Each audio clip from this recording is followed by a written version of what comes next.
Boy, it's been a wild 7 days. Cloudflare cut 1,100 workers the same day that they reported a 34% revenue growth, and they called it going AI first. And then also Fidelity announced 5-day return to office on April 29th, and then a couple days later, an 800-person layoff.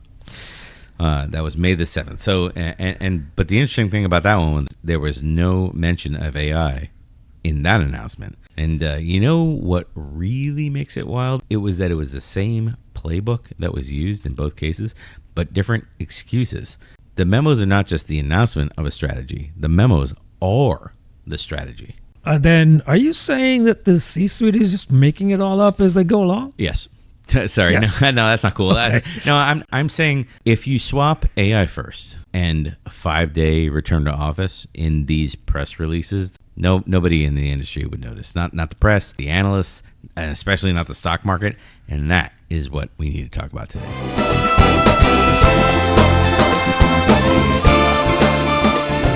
So welcome back to Arguing Agile. If this is your first time here, welcome. I'm your host, Product Manager Brian Orlando, and this is my co-host, the Enterprise Business Agility Consultant, and the Maharaja of Metrics himself, Mr. Om Patel. Welcome all. So like and subscribe because it helps the podcast more than you know, and share it with a friend who needs to hear this. That would be tremendous. Before anyone starts throwing rocks at me and claims that I'm CEO bashing or claims that I'm cynical, you know who you are out there. Let me first say this up front, okay? I am just doing pattern recognition. That's the whole game today on the podcast. So what you're going to see in this episode today, you're going to see why 6 companies in 7 days is not strategically independent decisions that just happen to coincide. It's herd cover, or as we're going to talk about later, the scientific term, isomorphism. We'll talk about that later. You're going to learn how to spot the announcement as a strategy play in real time the second a memo hits your inbox. You're also going to understand why the incentive structure rewards confident sounding memos faster than the underlying decisions can even be evaluated. And also, like here's a part that makes this a real Arguing Agile episode. As opposed to a LinkedIn rant, I don't know. As opposed to a Twitter rant, I don't know. As you're going to learn to catch this when you do it with your own teams in your own meetings or sprint reviews or whatever you have, your roadmap reviews, whatever you have, because it's the C-level version of this play is loud enough to be obvious, but we're going to look for this in other places on this podcast. You're going to learn to recognize those patterns. That's right. The stars didn't just align in the last 7 days, what we're saying. That's right. So let's start with the raw data. What actually happened in the 7-day window? Mm-hmm. Cloudflare, Fidelity, Coinbase, Freshworks, Meta, Microsoft, 6 companies, 7 days. Someone said AI first. Someone said return to office. Some of them said both. And their rationales, and what I'm arguing on the podcast today is that those rationales are completely interchangeable and are completely meaningless. And that is the tell of these strategies. I'm going to put the citation on the screen for us so we can see it. Cloudflare, 1,100 layoffs, roughly 20% of their workforce. On May 7th, which was the same day they reported a 34% growth in revenue. Fidelity announced a 5-day return to office mandate on the 29th, and then on the 7th, a couple days later, the same day as Cloudflare, by the way, they announced, we're going to lay off 800 people. And again, all of the layoffs that are being used as examples in this podcast were all done in a very tight period. So, yeah, there's your facts going into this podcast. Strong. Let's see what we can unravel here. Let's start where we love to start on the podcast. Let's start immediately on the Steelman side. Hey, 6 CEOs in a week. That's convergence of the market. Okay, that's real signal in the market. This is your Wall Street analyst right now talking. By the way, this also or your economist. And I think as we know in other podcasts, as we have established on the Arguing Agile podcast, economists are what we call unemployed people. Unemployed weathermen? Maybe. Hey, they're going to say, listen, this is a real market signal. The way that people are working is changing. Capabilities of businesses are changing. AI has come of age, Brian. That's what they're going to say. Ask any CEO, and their statement's going to be strategic reasoning, saying we got these new tools, we can't be left behind, and we need to thin out. What I'm hearing there is they're saying we've got these new tools, we've spent all this money, so it's about time we started leveraging the benefits off of those investments. What I'm going to try to do this podcast, I'm going to try to stay on the against side when I pick one in the podcast, okay? Yeah. Okay, maybe. A solid maybe. That's you can definitely tell I'm taking a hard position on this one by saying solid maybe right off the bat. But CEOs talk to each other. Like, this is the most cynical argument I could make. CEOs talk to each other at conferences. Just like many stories that you've told before where like the CEO go to a conference and say, everyone's doing Agile now. We got to do Agile now. Same thing. So CEOs go to conferences. CEOs watch the news. CEOs they listen to Jim Cramer doing his dance or whatever, saying, "Oh, you'll be left behind if you're not laying off people. Now's the time. You got market cover. Lay off the Dunlap School of Business where you just lay off the yeah. You know what I'm talking about? Take the hatchet. Yes. Now's the time." Yeah, they're taking advantage of this wave, really, the AI wave. I'm not saying every company is doing that. I'm just saying they could be. Well, so what you just said is the academics' viewpoint on this. Sure. One. It's like, well, listen, the economist viewpoint of, listen, companies see other companies laying off and they don't want to be left out. They're gonna, of course, this is the market converging, almost like the crossing the chasm of like, well, of course, there's a dip where you can't get customers in this, at this point because you haven't proven. This is like the opposite of that. It's like the market has proven that you need to do layoffs now because now's the time. There's cover for you, so do it now. And then the other one that is not really as relevant to me. I'm going to stake my argument on the cynical one I just said is like CEOs talk to each other and nobody wants to get left out of the crowd. And then the other one is the market's just converging. It's just like a natural thing. Get over it, right? It's a coincidence. It's all coincidence. The other one that I'm not really going to support that much, honestly, I shouldn't even mention it now that I'm thinking about the editing of this podcast, is the company themselves. They have better information than we do, and they know when it's the best time to cut. So I almost didn't want to bring that one up because like Cloudflare announced 34% profit and also did the layoff. So you say they got good information, but like they're not hurting right now. They have good information in the sense that 34%, but that wasn't enough. So this is what you got to do to just immediately boost up the bottom line is cut headcount. I mean, it does. Cutting headcount does boost the bottom line. In cutting headcount does boost the bottom line in the same way as like cutting your leg off helps you lose weight. Yeah, that's a pretty good analogy. But hey, look, objective achieved, right? If you did hit that number. You did hit the number. Exactly. If you're prized on reaching a certain low on your scale, that's what you get to get, right? Boom, cut your leg off. You did hit the number. Yeah, you did hit the number. The specific language here, the Cloudflare memo was about AI first in an agentic AI era. And the other layoff that we mentioned was did not have anything to do with AI. So that's interesting. That's sort of like I'm gonna hang my arguing point on that a little later in the podcast, but I want to move through the first part here to talk about our stance. Herd behavior, what I called herd behavior in the opening, and kind of also in my defense of this, I called it a herd behavior. Like, listen, they're just doing what all their CEO friends are doing there. If your friends jumped off a cliff like your mom told you, would you also jump off a cliff? Only after every single one of them did. And they're saying, absolutely. If we're all drinking the same thing at the same time, sure. I absolutely will jump off a cliff, Mom. Get all the way off my back. But the 4 points here, herd behavior. I want to stop on herd behavior for a second. Yeah. Because it sounds, again, I'm on the arguing side of this, right? It sounds diminutive. It sounds like I'm pejorative. It sounds like I'm attacking them for not being original thinkers and whatever. But there is a real social psychology phenomenon called isomorphism, and specifically there is a term called mimetic isomorphism, where a lot of people that are in the same kind of group seek to mimic each other in behavior or attitude or both. And that is sort of what's happening here of CEOs looking around and going, ooh, the CEO of Cloudflare is doing layoffs this week. I think I should be doing layoffs this week, or maybe I'll be left out. Yeah, I think that's true, but also they're not necessarily using the same rationale. I don't think they're using any rationale at all. I will completely cede their announcements had nothing to do with anything. Like you're saying AI and layoff while you're having 34% like increase in profits is, you can say anything. You could say that my favorite color this week is purple, so I'm laying off 1,000 employees or 1,100 employees or whatever. Like it could have been any reason. Doesn't matter. The stock market would have taken that and be like, they look like they're poised for the future. They got a lot of cash in their pockets. Like they're completely disconnected from the reality, right, of having to deal with running a business. Because there's a what we talk about a lot of time on the podcast about incentive. The market, which is Wall Street, is incenting the CEOs for a specific thing. And we'll get to that in a second. That'll be the next category. We'll get to that in a second, I promise. But interchangeable rationales here of, we're first, or, we've got to return to office. And I've got all these people that I hired when we weren't in return to office mode that don't live anywhere near here that I'm just going to lay off. If I stay on the other side of the arguing, in this case, what I might proffer is this. Yes, we did hire a lot during COVID.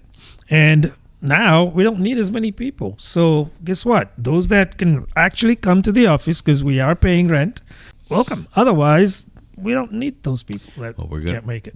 I see where you're going. Trust me, we'll have a whole category on that later in the podcast about the actual return to office, working in the office every day. It's the same template being used in both of these, all of these really, but the Fidelity one and the Cloudflare one specifically. It's the same template, same actions, different reasons being given, but the end effects are both the same. So the memo here, what I want to point out from category one, memo here being sent out that the stock market responds to, that all the investors see and everything, the memo is the strategy. We weaved a strong, compelling story, and the market reacted from it. What else can you ask for, right? The market reacts favorably, the stock price goes up, and everybody suddenly goes ka-ching. Isn't that the point of living in a capitalist society? No. Sorry, I didn't know if I was supposed to respond to that. No, it doesn't matter. I mean, I'm trying to stay on that side, but I really don't want to be on that side. I think I was supposed to be on that side. I don't know how I got back over here. So let's move on to the takeaways here. So stop treating. I'm going to have a stop and a start. So stop treating CEO announcements as any kind of strategic analysis or deeper insight into the business, and start treating them as what they are, isomorphism. And you want to ask some questions when you see that, like, this CEO is trying to act like all the other companies, in his area or in his whatever, in Silicon Valley or whatever, wherever the company is. Why is the CEO trying to fit in? Like, what is the CEO also jumping off the cliff with all his friends? Why is he smoking cigarettes when all day? I don't know why we're all in middle school now and our moms are warning us. Like, that does the rational change? That's like when you see an announcement like this, ask yourself, does the rationale change, the reasoning behind the layoffs or whatever it is whatever announcement it is, does it change if I swap AI first with return to office, with digital transformation, with whatever, corporate restructuring, whatever? Does it matter? The first point. The second point is there evidence of execution beyond the initial announcement? Because I will tell you, I've been in a bunch of shops. And they make a big song and dance, I remember early in my career, project kickoffs used to be treated like this big project kickoff. We're bet a big chunk of cash in the company and a big investment in the company. They would have a big song and dance, and then the project would kind of fizzle. On that second one, evidence of execution is going to be in the form of the evidence of the next announcement. Right. That's what they're executing. They're already planning that. So yeah. And I think you had another one, right? The last one is self-explanatory. Who benefits from this announcement? I mean, like 90% of the time, it's the people with the most stock in the company are the ones that benefit, who happen a lot of the times to be the board. Top, yeah. Right. That's so weird. I don't know how that could be a thing. All right, so the playbook works because the system rewards it. So we need to talk about the system. But before we move on to the system, like and subscribe. If we're saying that the memo is the strategy, so I just said that the memo is strategy. So I think the obvious question after that is, why does that work, Brian? How dare you? Get out of my office. Why does this play keep cashing checks? Here's the answer. Didn't know I was going to give you the answer right right at the start of the podcast. Like the stock market, the board, the talent market, the press, the tech press, not like the real, investigative journalism that is dying. It has been dying for years. They all reward confident sounding restructuring narratives on a very short cycle that gets shorter and shorter as the news cycle gets shorter. And the underlying decisions, like they don't even get evaluated anymore, to be honest. So you're saying that the announcement pays off before anyone even knows if the strategy is working. That is the game. How can I get in on this? It sounds lucrative. You can start by making up some things. That would have been a great transition. Yeah. If I had bleeps, automatic bleeps. That needs to be my next feature, and automatic bleeps. My citation home, it's back on the podcast, the Shirky principle. The Shirky principle. Who benefits financially from the audience believing these things? The push to short-term profits over long-term, like consistency and profitability and stuff, has been a 50-year project in corporate. It's been going on since the 70s in corporate America. I'm not here on the podcast to steer that ship in the right direction. I don't know if that's even possible. It's got a hole in it, so it's hard. I don't know, but the steel man that I'm trying to get to here,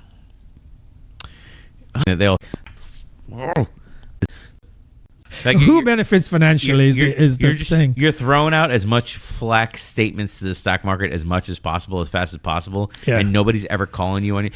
This is like the director of product management, or like the VP of product management, VP of sales or whatever, who says, oh, no, all customers want this thing. Drop your whole roadmap and start this and do this because you work for me. It's like the VP of product that's never worked a day of product in their life. They came over from sales, they came over from operations or whatever, and now they're on LinkedIn, like writing inspirational posts every day. That's this person. Every customer wants this. You don't need to do a bunch of UX design research, whatever. You don't need to do a bunch of UX research. You don't need to do a bunch of meeting with customers and going on site. I got a strong...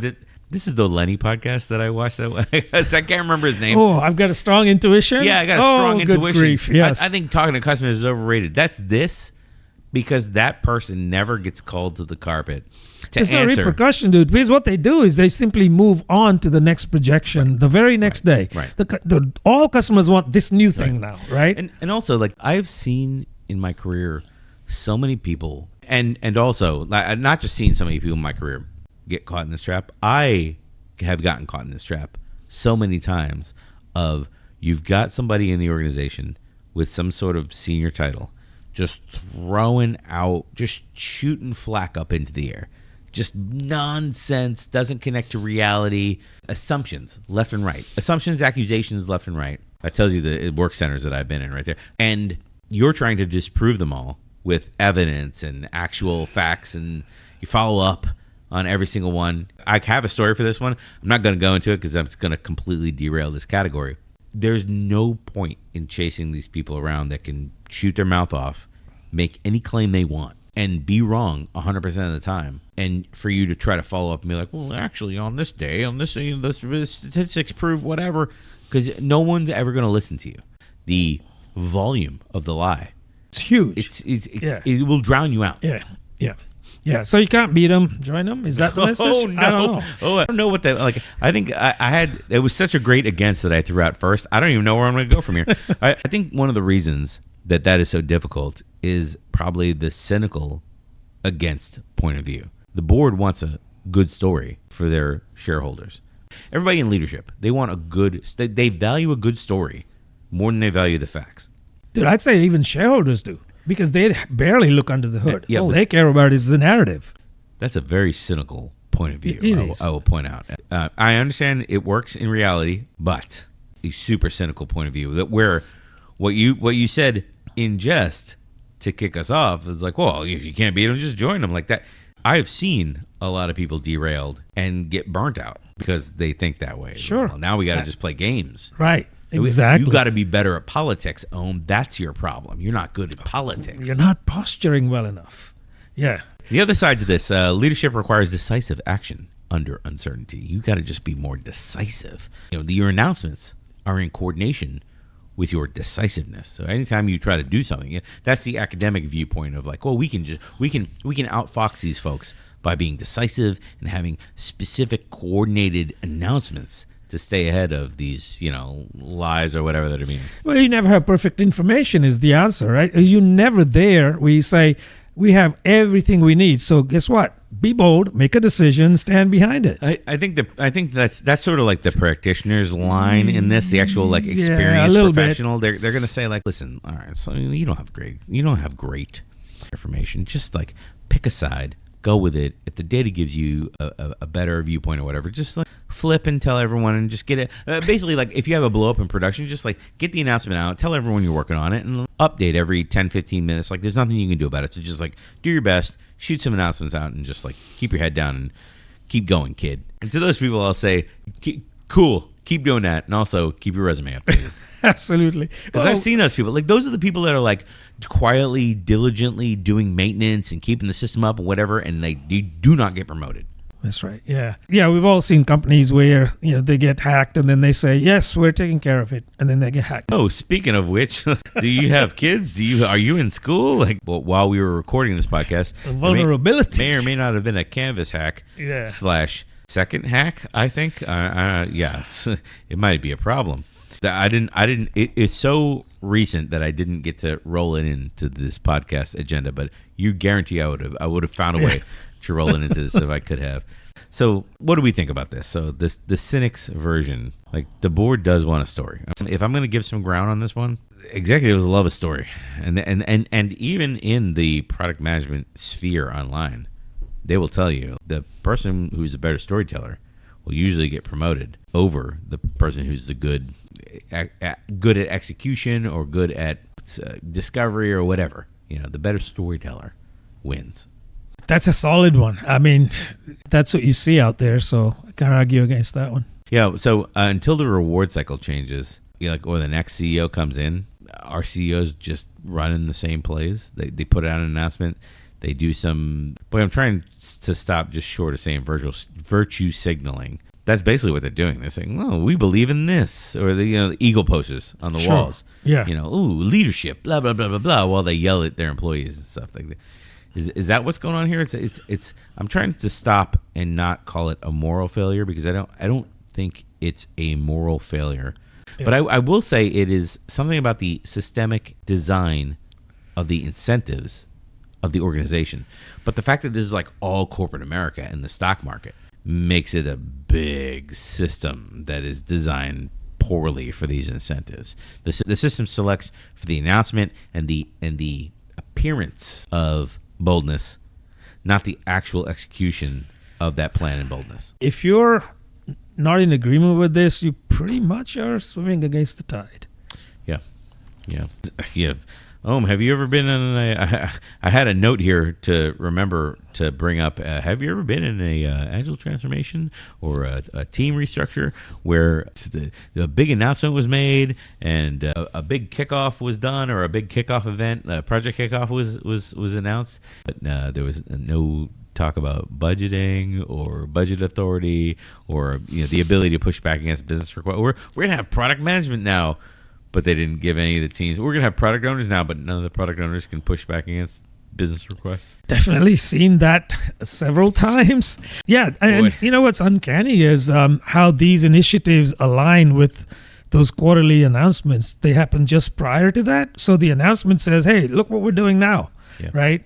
And then up goes the wave, basically. Yeah, definitely been through that cycle a couple of times. I don't know. Or more. The takeaways here are really, really, really straightforward. It's something you can start doing as soon as you go back to work. You can start mapping the incentive structure of your last strategic initiative that was announced. Or OKRs, if you have them, like, what is the incentive structure? Who gets rewarded when they announce? Who announces we're going to do this thing? Who gets evaluated on executing the thing? Where is the story here? Who benefits from the story here? Those are kind of my questions. Yeah, and how they're measured, that might be something you look at as well, right? Yeah. How are they measured? How are you measured in this whole picture as well? I'm going to say I come up with all the OKRs, and that's how I measured that I came up with a good story of OKRs, and yet you do all the work. And when your poorly crafted OKRs don't materialize, it is my fault. You did not execute well enough. That's exactly right.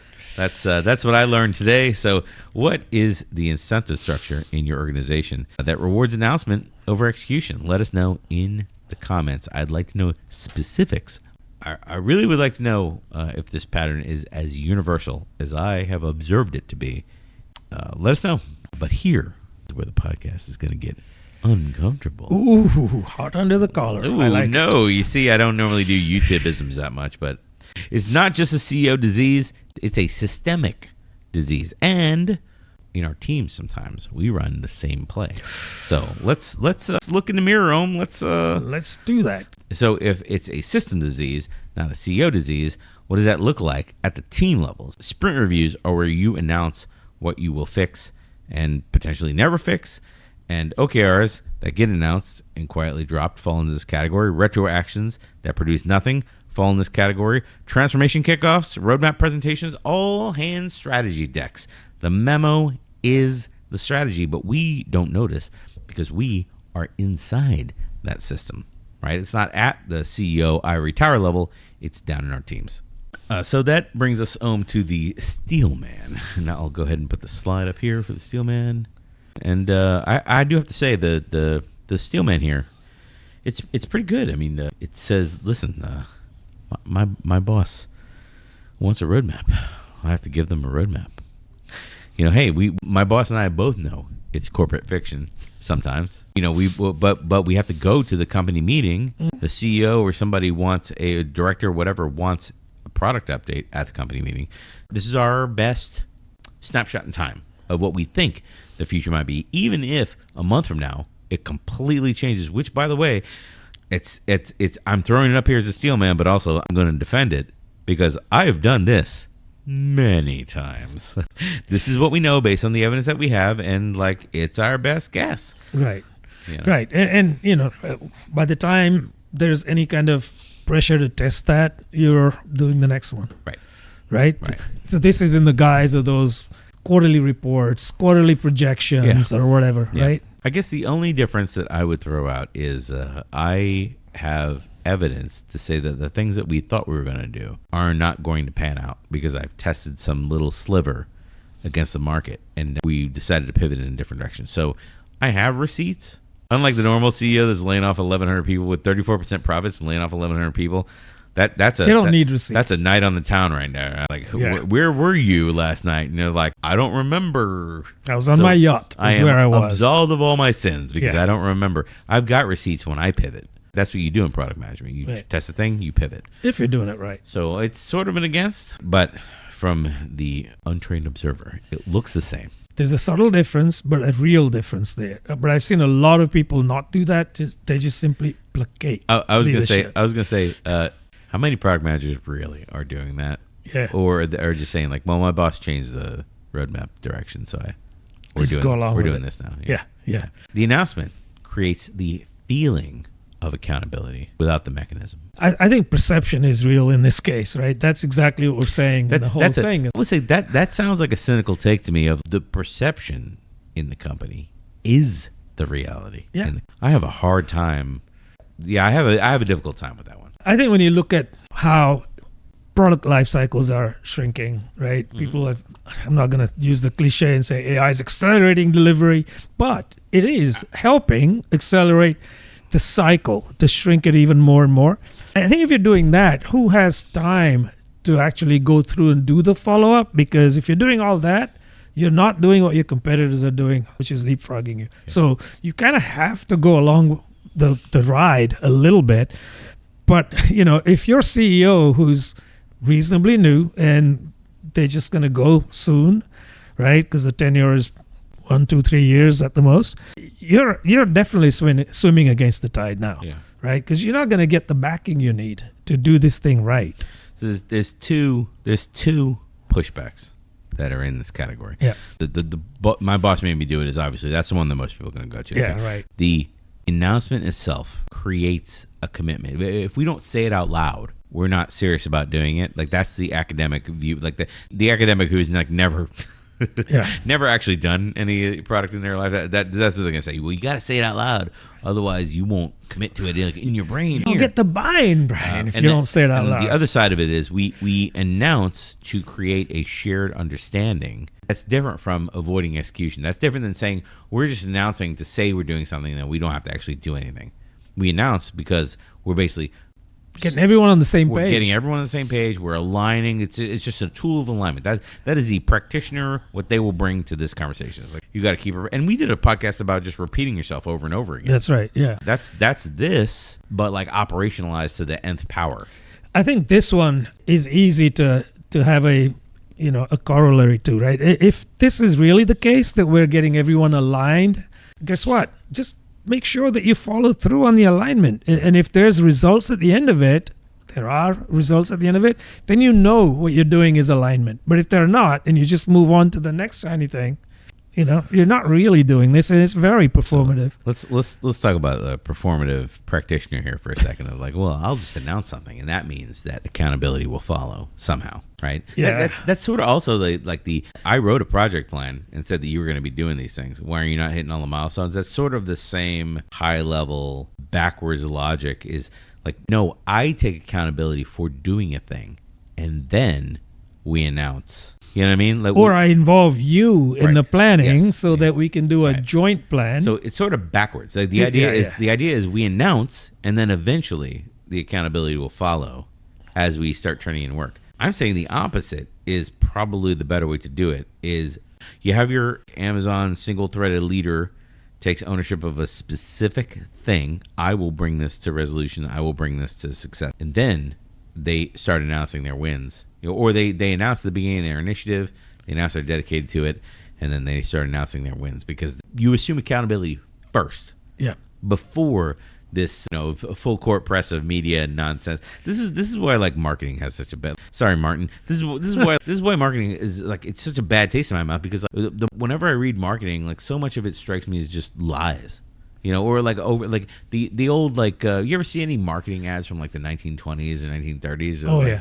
Oh, that our new miracle cure for everything in the world. Just drink it. It's got questionable ingredients. I remember one from not so long ago, but still long enough, I guess, for our audience. Guinness is good for you. That was their slogan. That's right. Then after a while, when science proved it wasn't necessarily, so they retracted it. That's right. Science had to prove that alcohol was Not good for you, right? Who But knew? look, a generation of people just, were pretty happy believing that stuff. It's got vitamins and things.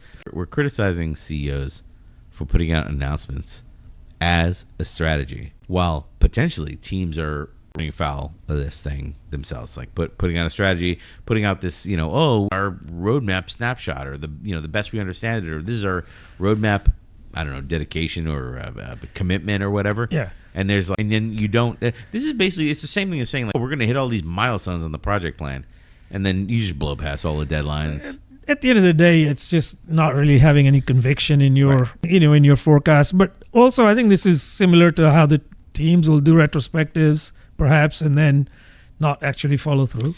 That's a great closing of this category. That's exactly what it's like. I was on a team one time where every retro we identified the same one or two things. We identified more than one or two things, but like the same thing kept coming up. And I remember the management's response to that company was like, "Stop bringing this up." I was like, "Is that the fix? Yeah, I don't want to hear about it. Stop complaining. That's the fix?" Oh boy, that was a thing. Stop assuming that your planning artifacts create execution artifacts. That's what I called it, planning artifacts. Stop assuming that your speculative announcements, your forward-looking statements, forward-looking hopes and dreams. Start checking if they substitute for that success. So start checking how well you did on those things. Yeah, it's your say-do ratio, right? Yeah, say-do ratio. That's what it is at the end of the day. And just, you don't have to get every single one right. If you have 7 things that you predicted, it doesn't mean you failed if you get 4 right. It's just that you learn from the ones you didn't get right and move on.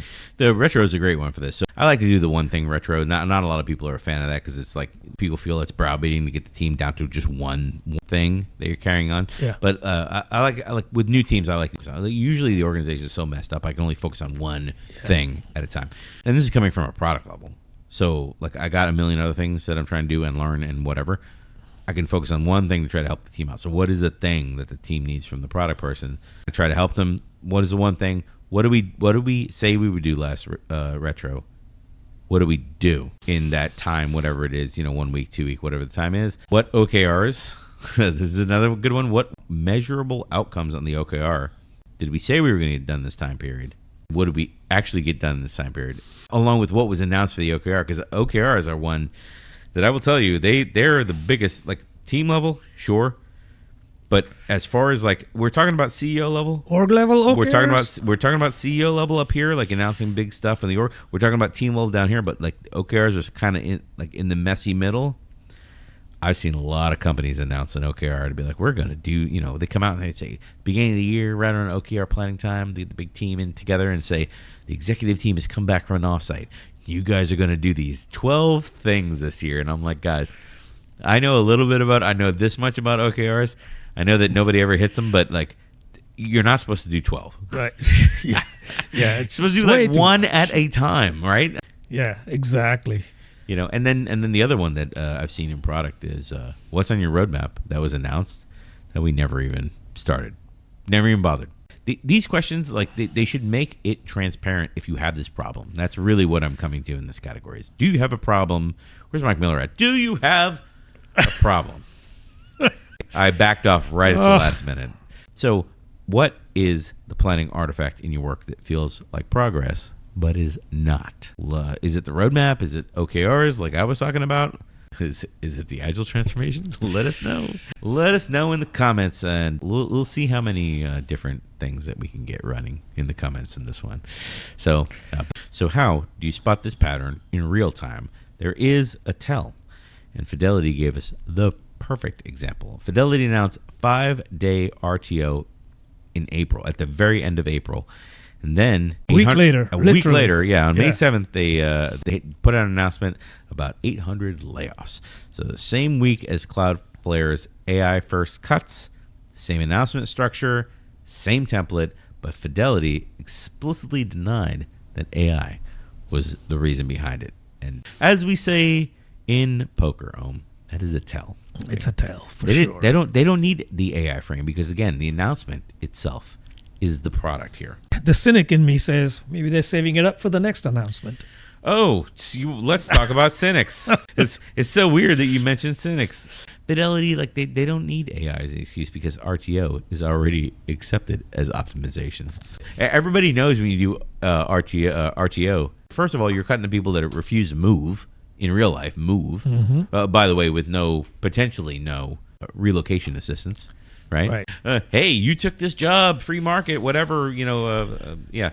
So it's different excuse, same outcome. There's a couple other arguing points here, but I just, before we get into those arguing points, I want to point out that the best faith argument here, which I can't really like, RTO, I can't really like, it's so bald faced that I can't really be on the opposite side of this one, so sorry for the audience here, but the Fidelity RTO, any company's RTO, like that is a specific decision with a lot of complicated factors. Like, man, we got office space, we got overly controlling leadership, we got but we didn't really invest in our systems of communication and whatnot. Like control is just in our nature. They're all bad, right? But I will throw one out that is on the steelman side that will be used as a boon. They'll say, this is all timing coincidence that it happened to overlap with other companies, layoffs and whatnot. That's just coincidence, right? The Cloudflare thing had nothing to do with this, and that's not evidence. That's just coincidence, and you can't prove it. You can't get me. But what they'll say is, returning to office gives you access to mentorship, more access to mentorship, more access to innovation, because we're all the think tank is all in one place. These are the best things that they'll deploy in defense of RTO and RTO based layoffs, basically. Yeah, collaboration is one that they tend to kind of portray quite often, right? Collaboration, you're all together. This is the best thing. Okay, but at the end of the day, you're going to have people that during times when they went remote cannot move back, right? So what are you going to do? Give them survivor's guilt now? I mean, it's just not a good thing. Oh, sorry. I thought you were going to say punish all the people with disabilities. Yeah, that's kind of same thing, really. Yeah, but also, we're not asking all of our offshore employees to move. They can keep being offshore employees. That's so weird. Because we can get away with paying them a whole lot less. That's so weird. Okay, well, let's move through this category quickly, because I'm just going to say that the cynic, they're right here. Fidelity didn't need the AI excuse because the RTO already provided the merit cover. I think I already mentioned that. Like they got their outcome regardless with the RTO policy change. Right. So they don't need the air cover of AI. They can just be upfront about, like, look, it is what it is. Like we have offices. We can't take maximum tax benefit of them if they're all empty, and we need people in them. So get back in there, kid. That's right, exactly. Same net result, though, right? Same net result as the Cloudflare people. Meanwhile, you're out of work. Meanwhile, our CEO flies every day from Southern California to Washington State every day on a plane. Wasn't that the Starbucks CEO replacement? Yeah, it was. I think it was. Boy. Howard. There was another source that I read in the prep for this podcast about Harris in Chicago that shows that RTO policies drove the more senior employees out. Some would say that's a strategy. To get rid of the expensive people. Keep the young, hungry, energetic people till it's their time. Yeah, I mean, look, it's the easiest way to add to the bottom line. Did you sneak something in there? I don't. It's I mean, I don't know. Buy my boat. All right. I have the takeaways here. Stop analyzing the stated rationale. Stop trying to go through the words. Look under the hood in a these little. announcements. Stop that. We talked about that in the last category. Stop trying to go pound for pound with evidence. Let's not cloud the issue with evidence, okay? Let's not cloud the issue with facts here. That's all right. That's right. Start analyzing the announcement structure and asking who benefits. There are other bullet points here. I really don't feel I need to go through a lot of these because it's the same. Who benefits from this? What outcome happens regardless of the rationale used? If they swapped, if these two announcements that we talked about swapped AI and return on office with each other, like would the outcome be different? Hey, we're getting rid of our people that are really expensive. We're getting rid of all the folks that we hired that don't live in this specific little geographic area. All the people that won't take salary cuts. Right. Okay. It's the age-old play, right? People remember that as restructuring and optimization. Right. Now it's AI and RTO. Right. What's next? Learn to recognize the pattern. What is the interchangeable rationale you've seen in your organization? What excuse could be swapped out for any old excuse and produce the exact same outcomes? It's almost as if we should have a podcast on outcomes being evil. Let us know what excuses are being used. Drop them in the comments. So, if this is the pattern, it's not so. This is the pattern. So, this is it. This is the pattern. This is the pattern. What are we going to do about it? We have to have a category specifically on it. Like, it can't all be doom and gloom.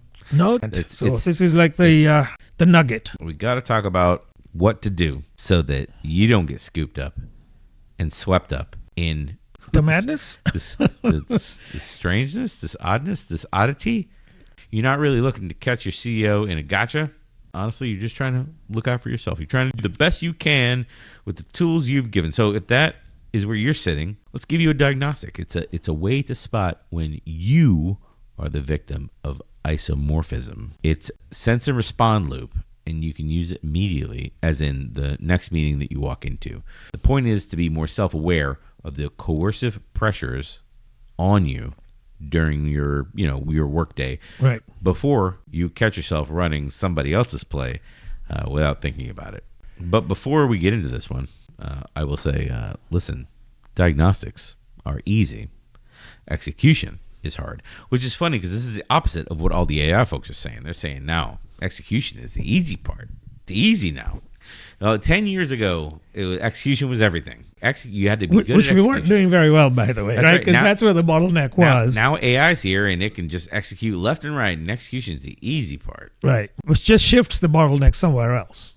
Trying to determine if we're building the right thing. Yeah. Having the knowledge of knowing that you're running this announcement as a strategy play, it doesn't automatically give you the power or the resources to change it, to actually be executing. Like if you're one of these product managers who you put the roadmap out, you do a big announcement, and that because your boss told you to do it. Yeah. But now you have 2 engineers on your team, and you really can't execute, and you announce all these big plays or whatever, and you're not going to do it because you look in historical velocity or whatever, and that you can only put out 2-3 features in a quarter. Yeah. And your CEO made you promise 8, 12. Maybe you got an investor call, you got on a board call, or you got on a call with a bunch of stakeholders. You did a big marketing thing. Again, back to marketing, telling lies on the podcast. That's the steelman side, which is a pretty honest. Yeah, like I'm a practitioner. I have to do what my boss says. What do you want me to do? Well, I think you could learn to recognize the pattern first and foremost, right? Yeah. At least you know you're in this trap if you can recognize it. Then you could do something about it. So we can take it in turn like that maybe. Recognition then is the first step towards changing your behavior. If you don't even know, you're just going along with it, right? Blinkered like everybody else. Sheep off the cliff. I agree with you on recognition is the first step towards changing behavior. But also, I feel like I need a meme on the screen right now. Whoa, this is useless. Listen, this is the practitioner's gambit right here. I once worked with a director of product. Great person to work with. Understood all the Marty Kagan stuff, really understood, cross-functional teams, and we don't have heroes here. We have teams that do stuff like that. Until the person got stressed or was squeezed by upper management and then reverted to very project management-y behavior, but only when they were really stressed and taxed and squeezed by management. And then they'd be like, well, I need a deadline. I need, the things that right? Things that these people would revert to. On one hand, the practitioner here is like, well, I know that these are the right things to do. But when I'm squeezed, what am I going to do? You're going to give me a diagnostic, but can I actually use that? That's the pushback here. It's a solid pushback, I think, because, all management need is a signal to recognize that when you're stressed, you actually get up and dance, and they're going to keep stressing you. Yeah. I don't know how to stop. That's very real. Listen, I want to change, but I don't know how to change. I don't know how to stop. That's very real for the practitioner. Look, I'm getting squeezed. I just got to deliver. I don't have time to try a million things. I'm not claiming that any kind of diagnostic solves the incentive problems. You're definitely not going to solve systemic level bad incentive problems for your whole organization overnight. At least you'll recognize this when you're in this trap. That's one. And the other is maybe there's strength in numbers, so you can, at least get with your peers and say, hey, do you realize this is what's happening to us here? Yeah. Well, right. Also, I need to focus the lens a little bit because I feel like now we're kind of wandering a little bit. The goal here is not stop everyone from doing this, right? Stop everyone from just announcing things willy-nilly and then taking credit for things and then never, coming back and cashing checks that they're right. That's not the goal. The goal is to start noticing when this is happening and it becomes substitutes for the actual execution. People write checks. Every user wants XYZ feature. Cool. I'll put you down on the ledger for that. And I will come in 2 months to cash that check. That is what I'm saying. Yeah. Yeah. So, in the vein of what can you do about it, maybe just gently ask, how many users have told you this? Right. A nice follow-up accountability system would be nice on top of this. I've been in a ton of shops that have this problem. And I can't say that any of those shops ever put any real effort into solving it. Not worth it for them. Maybe not. My stop here is stop treating announcements as the progress and to start treating it as a commitment that requires follow through. And by follow through, I mean evidence-based follow through. I have a couple questions. I'm just going to throw them out and you can tell me if you would correct any of these because these are just notes I wrote. What do we announce versus what do we do? This is say do. Start tracking your say do. Is there evidence of execution or only evidence of the announcement in whatever time frame you declare? Because you should be visiting that time frame. Hopefully, if you announce something, you didn't get away by saying, we're just going to do whatever by no time frame at all.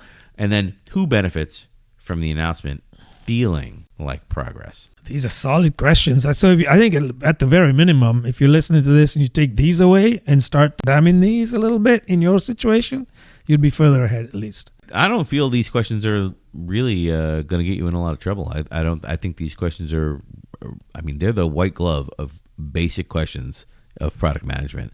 And if the product managers aren't asking, I don't see you getting in a lot of trouble asking if the product managers aren't asking because they should be basic answers here. Maybe I'm I don't know. Maybe I'm way out here in left field. But what is the announcement to execution gap in your organization? What is the say-do ratio? in your organization. I'm not talking about your CEO's work. I'm talking like maybe you just start focusing on your own work first. Start there. Yeah, right? Absolutely. So drop specific examples in the comments and let us know, because we want to be serious about it, but we want to start where we can make a difference first. And that's this whole episode. So before we go, one question, Om. So we started with several companies that were running the same play with interchangeable reasons, the same statement as a strategy play. At the start of the episode, I said the announcement is the strategy. So after working through all these examples, are you walking out of this one, softer or harder on your take to my initial stance of the announcement is the strategy? I'd say probably harder. Oh, we're going harder. Yeah. Look, I don't know how much we want to get into this, but the biggest thing here is knowing that there's a pattern, recognizing when you're in the pattern, and at your level, to the extent you can influence in your sphere, right, do something about it. So to your point about being evidence-based, yeah, absolutely. Start there, but then also start demanding that of others as well. I mean, that's a good stopping point. I mean, if you do that starting in your small sphere of influence, maybe it'll catch on. There's hope. And only you can prevent forest fires. Sorry, that's right. That was weird. I don't know why my brain leapt that way, but if your brain leaps that way, yes, like and subscribe. That's right. And tell Smokey Bear to do the same. That's right. And let us know if there's other topics that you'd like us to cover at agilepodcastquestions@gmail.com. That's right. We're dragging that email around forever. Ever. Absolutely.